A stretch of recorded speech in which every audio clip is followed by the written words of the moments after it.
ضابط شرطة ذكي بيحاول يحقق في قضايا قتل كتيرة جدا لحد ما بيكتشف إن القضايا دي هتوصل ليه هو شخصيا في يوم من الأيام. ومن غير ما نطول عليكم يلا بينا نشوف أحداث فيلمنا النهاردة. بيبدأ فيلمنا بجونجو وهو راكب أتوبيس وماسك شنطة فيها متفجرات، والشرطة كلها بتتجمع حوالين مكان الأتوبيس. ووين هوي رئيس وحدة المباحث بيبعت طيارة درون علشان تشوف إيه اللي بيحصل جوه الأتوبيس، وبيأكد له ابن نائب العمدة الشرطي سونج إن في رهاين جوه الأتوبيس وفي منهم أطفال.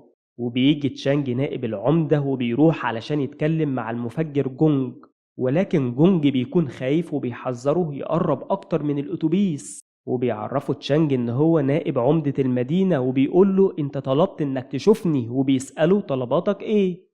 وبيطلب منه جونج مكبر الصوت علشان يقوله طلباته، وبيقول له إنه لو ما نفذش طلباته هيفجر الأتوبيس باللي فيه. وبيخاف الركاب جدا وبيروح المساعد وبيديله مكبر الصوت وبيحاول تشانج يهديه وبيقول له أنا هنفذ لك كل طلباتك. وبيقول له إنك في الأول لازم تنزل كل الأطفال والستات اللي موجودة في الأتوبيس. فبيرفض جونج وبيقول له إن مفيش حد هيخرج من الأتوبيس لأن أنا ما بثقش في كلامك. وبيقول له تشانج إنك أكيد عندك زوجة وأطفال ومقدر الموقف، وبيأكد له تشانج إنه لو ما نزلش الأطفال والستات الأول مش هيكون فيه مفاوضات أصلا ما بينهم. وبيسمع جونج كلامه وبينزل الأطفال والستات والرجالة بيكونوا عاوزين ينزلوا وبيمنحهم جونج. وبيشكروا تشانج إنه تفهم الوضع وبيسأله طلباتك إيه، فبيرد عليه جونج إنه عمل كل ده علشان الصحافة والتلفزيون ييجوا يصوروا الكلام اللي هيقوله.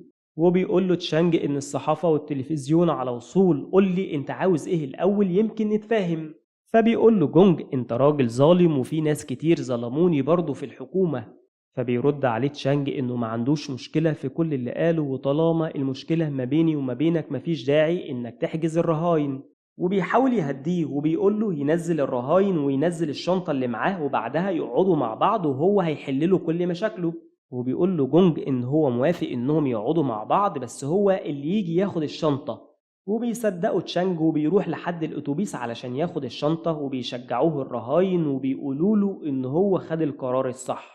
فجانج بيحس بالخطر على والده أول ما بيقرب من الأتوبيس وبيجري عليه، وفي آخر لحظة بيقدر إن هو يوقفه وبيقعوا هما الاتنين على الأرض والأتوبيس بينفجر. وبعدها بنروح لليه رئيس شركات جينو، وبيكون برضه مستشار سياسي وبيتفرج على فيديو متصور من جوه الأتوبيس ومتسجل فيه كل الكلام اللي اتقال ما بين المفجر ونائب العمدة. وبنروح لتشين وهو قاعد على العشاء مع عيلته وبيطلب سونج من والدته إنها ما تحطلوش أكل كتير لأن هو معزوم على العشاء بالليل. فبتقول له والدته إن بلاش يخرج النهاردة لأن أكيد لسه تعبان من اللي حصل، وبيسأله تشانج معزوم على العشاء مع مين النهاردة. وبيعرفه سونج إن ليه هو اللي عزمه، وبيسأله والده عرفته منين، وبيرد عليه سونج إن هو أول مرة يقابله بس واضح إن في ما بينكوا صداقة قديمة. وبيعرفه تشين إنه مش هيروح المقابلة دي وهيقعد في البيت يستريح. وبيتحدى سونج وبيقوله إنه هيروح لأنه حابب يعرف حياة المليارديرات ماشية إزاي. وبيتعصب عليه شين وبيقوله إنك لازم تسمع كلام أمك وأبوك، وبيرد عليه سونج أبويا بالتبني يعني مش هنورث منك ولا جنيه. فبتحذره أمه إنه يتكلم بالأسلوب ده مع أبوه تاني، فسونج ما بيسمعش كلامهم وبيروح المقابلة. وبيجي ليه وبيكلم بنته في التليفون لأن بنته عندها حفلة وعايزة تسمعه العزف بتاعها. وبيفتح ليه الميكروفون علشان يسمع عزف بنته. وبيعرف سونج على جونج صاحب والده القديم وبيقوله إنه دلوقتي عنده شغله الخاص وليه اسمه وسمعته. وبيقول لهم ليه أنا هعرفكم سبب دعوتي ليكم على العشاء إيه. وبيفتح التليفون وبيقول لجونج إن عنده فيديو يخصه وبيتفرج عليه جونج وبيتصدم لأن الفيديو بيهدد سمعته.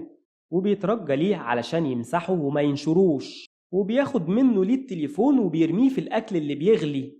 وبيعرفوا ليه إن الفيديو موجود في بطاقة الذاكرة، يعني أي حد هيلاقي التليفون هياخد كارت الميموري. وبيطلب منه بونج إن هو ياخد التليفون وبيقول له ليه إنه هياخد التليفون في حالة واحدة بس، إنه ياخده بإيديه. وبيوافق بونج، وأول ما بيمد إيديه بيلاقي إن الأكل سخن جدا، وبيوقفه سونج وبيقول له إنه هيبلغ الشرطة. وبيترجى بونج إنه ما يبلغش الشرطة وبيمد إيديه قبل ما سونج يكلم الشرطة وبيطلع التليفون من الأكل المغلي. فسونج بيسأله أنت بتعمل كده ليه؟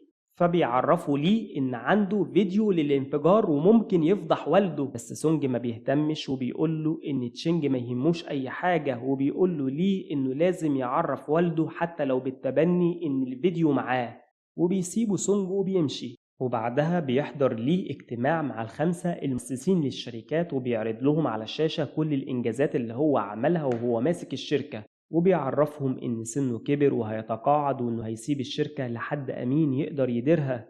وبيرد عليه تشيمكو إن ابني ميرو هيتجوز بنتك وكمان إحنا قرايبك وإحنا أولى ناس بإدارة الشركة. فبيقول له ليه إنه هيفكر وبعدين يبلغهم قراره. وبيروح ليه على العشاء وبيتفاجئ إن تشين جاله وبيحكي له تشين إن ابنه عرفه كل حاجة وإنه حابب يلعب اللعبة دي معاه، وبيقول له يطلع تليفونه اللي فيه النسخة الأصلية اللي بيهدد فيه صاحبه، وبيتحدوا بعض مين اللي هيطلعه من النار الأول، وبيحاول ليه يهديه وبيقول له إن دي كانت مجرد لعبة. فبيتعصب تشين وبيرمي الأكل على الأرض وبيخاف منه ليه وبيضطر يديله التليفون اللي عليه نسخة الفيديو بتاعت صاحبه، وبيهدده تشين إنه يبعد عن ابنه. فليه بيقوله إن نسخة الفيديو بتاعت انفجار الأتوبيس معاه ولو بلغ عنه وعن المخالفات اللي هو بيعملها هينشر الفيديو. فشين ما بيتهددش وبيقوله ما تنساش إنك بتتاجر في المخدرات كمان.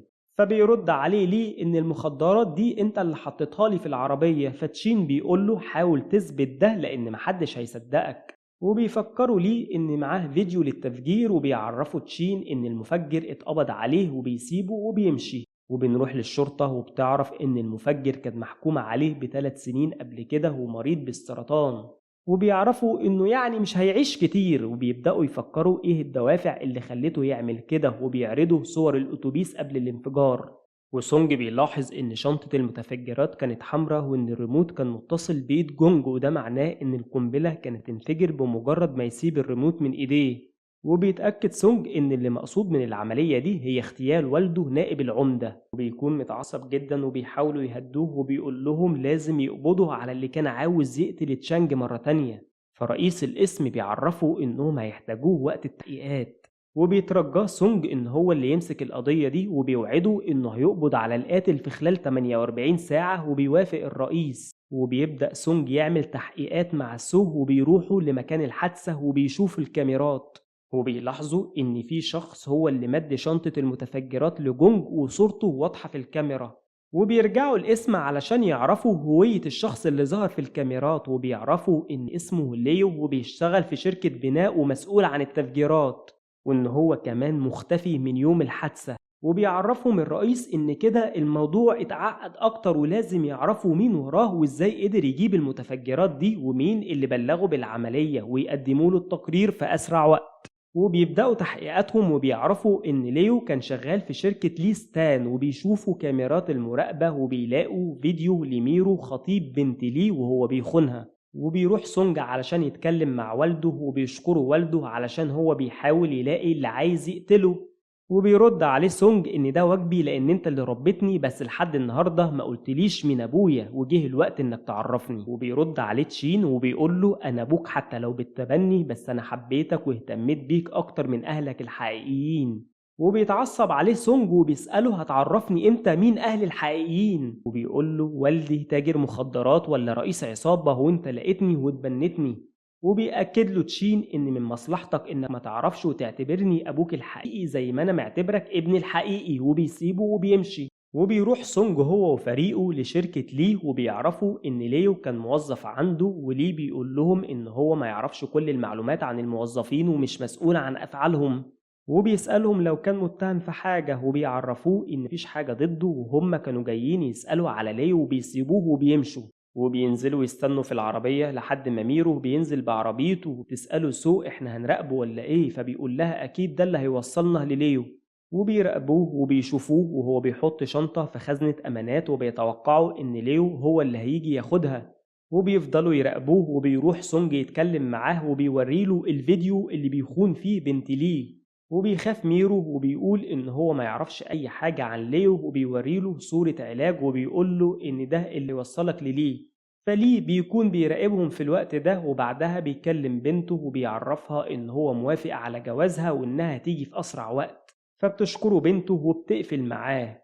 وبنروح لسونج اللي بيقدر يعرف مكان ليو، وبياخد الشرطة وبيروح للمكان اللي موجود فيه وبيخبط على الباب وبتفتح له مراته، وبيلاحظ إن ابنه من ذوي الاحتياجات الخاصة، وبيقول لها سونج إن مفيش داعي للشوشرة وإنه هيخلص مهمته وهيمشي. وفعلا ليو بيودع ابنه وبيسلم نفسه. وفي الوقت ده بتيجي عربية وبتخبطه وبينقلوه بالإسعاف للمستشفى، وبيحاول سونج يحقق معاه لكن حالته بتكون صعبة جدا. وبتوصل بنت ليه وبيستقبلها باباها وخطيبها في المطار، وبتروح تقيس فستان الفرح وبتشكر باباها على كل اللي عمله معاها، وباباها بيكون فرحان بيها جدا. وبنروح لتشينج وهو راكب في العربية وبيركب معاه ليه، وبيقول له تشينج إن أنت اللي كشفت، وبيسأله ليه إيه اللي المفروض يحصل دلوقتي، فبيرد عليه إن أنت تهرب لأنهم هيحققوا مع ليو الساعة 7. وبيقول له أنا مش هقدر أغطي على جرايمك المرة دي، وهتطلع كل الأدلة الجديدة والقديمة. ولما بيسأله ليه إيه المطلوب مني، بيرد عليه 50% من فلوسك تتحول باسم صديقي، والحل التاني إنه يتقبض عليك بتهمة فساد ومحاولة اغتيال رجل سياسي، وإن دي هتكون عقوبتها الإعدام مع وقف التنفيذ كام سنة. وبيضطر ليه إنه يوافق، وبيجي صاحبه وبيتفق معاه إن ميعاد التوقيع بكرة الساعة 6 علشان الساعة 7 هيبدأ التحقيق. وبيوعده إن الساعة 8 هيكون على جزيرة وبتحوطها الشمس من كل ناحية، ويبقى حر في اللي هو عاوز يعمله. وبيتم الاتفاق على كده. وتاني يوم بيروح صديقه علشان يوقعوا على العقود، وبيكون تشانج بيراقبهم من الكاميرات. وبيلاحظ تشانج إن ليه مش هيوقع، وبيبصله ليه من الكاميرات بنظرة تحدي، وبيفهم إن في خطر عليه. وفي الوقت ده بيكون التحقيق شغال مع ليو، وبيقول المحققين إن هو واعي عقليا. فليو بيماطلهم وبيقول لهم إن هو تعبان ومش فاكر أي حاجة، فبيقولوا له يحاول يفتكر أي حاجة وهم هييجوا يحققوا معاه بكرة. وفي الوقت ده بيرن تشينج على ابنه وبيحذره إنه يخرج من المستشفى هو وأصدقائه لأن في كارثة هتحصل.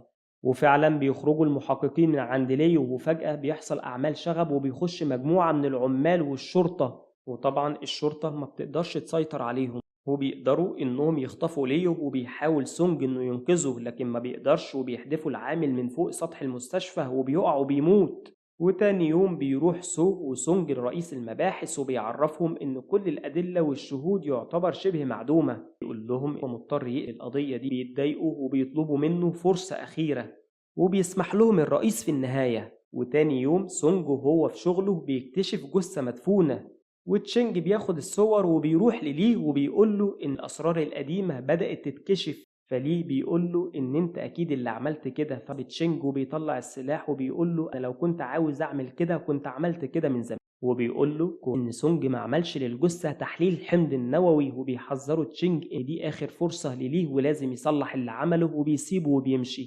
وبعدها بيجي مساعد ليه وبيوريه فيديو لميرو بيخون بنته، وكمان بيتفق مع أعداء ليه فبيتعصب ليه. وتاني يوم بيقول لبنته إنها لازم تسافر وإن ميرو هيحصلها في أقرب وقت، وما بيرضاش يقول لها إيه الأسباب.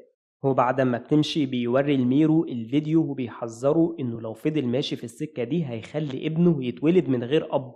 وبيتعصب ميرو وبيروح ليه على بيته، وبيدخل عليه اتنين وبيفتكروا انه نايم وبيضربوه بالسكاكين، لكن ليه بيكون حاسس بيهم وبيستخبى لحد ما بيقدر يخلص عليهم. وبعدها بيؤمر رجالته انهم يقتلوا ميرو، وبيروحوا رجالته وبيخطفوه وليه بيقتله. وسونج بيقدر يعرف معلومات عن الجثة اللي لقاها، لكنه بيكتشف ان تحليل الحمض النووي اتبدل، وبياخد عنوان بنت اخوها علشان يروح يحقق معاها. وفي الوقت ده ليه بيروح لمرات تشينج وبنعرف إن أخوها، وبيطلب منها إن ابنها يبطل تحقيق في قضية الجثة اللي لقاها، يا إما كلهم هيتكشفوا وهيتكشف أسرار الماضي. فبتاخد منه الصور وبتوعده إنها تساعده. وسونج بيقدر يوصل لعنوان شغل بنت أخو الجثة ناني، وبيعرفها إن هما لقوا جثة عمتها وكانت محروقة، وحد بدل تحليل الحمض النووي بتاعها، وإنها لازم تساعدهم وتدور على أي حاجة في حاجات عمتها تساعدهم. وفعلا بتروح ناني لبيتها وبتشغل أغنية لعمتها، وبتلاقيها بتغني لطفلها اللي بعيدة عنها، وبتقدر تعرف إن في دليل عمتها سايباه في لعب الأطفال. وبتدخل تدور وفعلا بتلاقي تليفون لكنه بيبقى فاصل، وبتتصل بسونج وبتعرفه إنها لقت تليفون في لعب عمتها القديمة وأكيد عليه كل المعلومات. فبيقول لها سونج إن هو جاي حالا. وفعلا بيتحرك لها، وفي الوقت ده بيقتحم بيت ناني مجموعة من المسلحين وبيفضلوا يعذبوها علشان تعترف بمكان الدليل اللي لقيته، لكنها ما بترضاش تتكلم وبتفضل خايفة منهم جدا لحد ما بيجي ليه وبيطلب منها إنها تعرفه مكان الدليل وتخرج برا البلد. وبيفتح الحساب بتاعها على اللابتوب وبيعرض عليها 2 مليون، لكنها ما بتوافقش في الأول وبعد كده 5 مليون. وأول ما بيوصلوا ل10 مليون بتوافق ناني لأنها بتبقى خايفة جدا. وأول ما بيوصل سونج على البيت بيلاقي كل البيت مترتب وناني مش موجودة، وبيروح لمكان اللعب وبيلاقي فعلا التليفون. وفي الوقت ده بنت لي بتكون بتولد وابوها واقف جنبها وبتسأله على ميرو، فبيقول لها ان هو اتصل عليه لكنه بره البلد ومش هيقدر يجي، وبتكون حالتها صعبة جدا. وبيعرف تشانج ان ابنه لقى التليفون اللي عليه كل المعلومات وبيروح يجيب شاحن علشان يفتحه، وبيتصل بليه وبيبلغه، فليه بيبعت رجالته علشان ياخدوا التليفون قبل ما يفتحوا سونج. فسونج بيطلب الدعم من الشرطة وبيروح لبيت سو وبيحاولوا يفتحوا التليفون لكن بيكون لسه ما شحنش. وفي الوقت ده بيهجم عليه الرجالة وبيقدروا يهربوا منهم، لحد ما بتقدر الرجالة إنها تعرف مكانهم وبتقف سو بالسلاح علشان تحميه وهو بيشغل التليفون. وبيشوف صورة أمه مع والده وبيسمع التسجيل اللي سايباه أمه، وبيعرف إن هو ابن تشانج الحقيقي لما اكتشفت أمه العمليات المشبوهة اللي كان شغال فيها هو ولي قررت إنها تفضحهم، لكن لي كان بيهددهم بالقتل وخطف ابنها وحاولت تهرب منه. وبيسمع سونج الكلام ده وبيكون متأثر جدا. وفجأة بتهجم عليهم العصابة وبيموتوا سو وبيزعل سونج عليها جدا. في نفس الوقت ده بنت ليه بتكون ولدت وابوها بيطمن عليها وبيتصل بليه وبيقوله ان ابنه عرف كل حاجة، وبيقوله انه هيتقبض عليه قريب وانه يحاول يهرب. لكن في الوقت ده بيظهر المساعد بتاع تشانج وبيضربه بالسكينة، فليه بيحاول يدافع عن نفسه وبيضربه وبيبعده عنه. وفجأة بيجي الطباخ بتاعه وبيحاول ان هو يخلص عليه لحد ما بتيجي الشرطة. وبعدها بنشوف ليه وهم بيحققوا معاه وبيوروه صورة حفيده وبنته، وبيقرر إنه يعترف بكل حاجة. وبيقول لهم إن العصاية اللي موجودة عنده في البيت جواها فيديو بيأكد كل العمليات اللي عملها مع تشانج، وإن فيها فيديو لتشانج وهو بيقتل أم بنته وبيتحكم عليه بالإعدام مع وقف التنفيذ علشان حالته المرضية، وبيتقبض على تشانج وبيتحكم عليه بالإعدام هو كمان. ولحد هنا بيكون خلص فيلمنا النهاردة، وبيعلمنا إن أي جريمة مهما كانت مستخبية فمصيرها في يوم من الأيام هتظهر للنور. ولو عجبك الفيلم ما تنساش اللايك والشير وتفعل زر الجرس، وسيب لنا رأيك في الكومنتات وقول لنا ايه الافلام اللي حابب اننا نلخصها لك.